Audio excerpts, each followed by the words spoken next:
समनापुर नाम के गांव में छोटू और मोटू नाम के दो भाई थे। छोटू की उम्र 8 साल और मोटू की उम्र 10 साल। दोनों बड़े ही शरारती थे। उनकी शैतानियों से पूरा मोहल्ला परेशान था।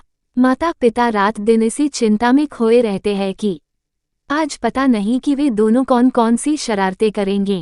एक दिन गांव में एक साधु महात्मा आए हुए थे। लोगों का कहना था कि वे बहुत बड़े तपस्वी महात्मा हैं, जिसको वे आशीर्वाद दे दे उसका जीवन ही बदल जाता है। पड़ोसन ने छोटू और मोटू की मां को सलाह दी कि तुम अपने बच्चों को इन साधु महात्मा के पास लेके जाओ, शायद उनकी बुद्धि सही हो जाए। मां को उनकी सलाह सही लगी। आगे पड़ोसन ने सलाह दी कि वे अपने दोनों बच्चों को एक साथ ना लेके जाए, नहीं तो क्या पता दोनों वहां पर भी कोई बदमाशी कर दे, जिससे साधु महात्मा नाराज हो जाए। अगले ही दिन मां छोटू को लेकर साधु महात्मा के पास पहुंच गई।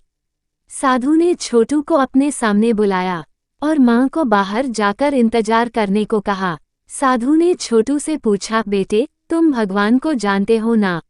बताओ भगवान कहाँ है? छोटू ने कोई जवाब नहीं दिया, मुंह बनाए साधु की ओर देखता रहा। साधु ने फिर से अपना सवाल दोहराया, पर छोटू ने फिर कोई जवाब नहीं दिया। अब साधु के चेहरे पर थोड़े से नाराजगी के भाव थे, पर उन्होंने स्वयं को शांत रखते हुए फिर से कहा कि मैं कुछ पूछ रहा हूँ, जवाब दो, भगवान कहाँ है? छोटू ने कोई जवाब नहीं दिया, बस मुंह बनाते हुए हैरानी भरी नजरों से साधु की ओर देखता रहा। अचानक जैसे छोटू को चेतना लौटी, वो खड़ा हुआ और तेजी से बाहर की ओर भागा। साधु ने आवाज दी पर वह रुका नहीं, सीधा अपने घर जाकर पलंग के नीचे छुप गया।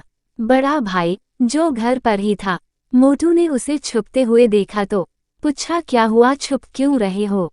भैया तुम भी जल्दी से कहीं छुप जाओ, छोटू ने घबराते हुए बोला। पर हुआ क्या? मोटू ने भी पलंग के नीचे घुसने की कोशिश करते हुए पूछा।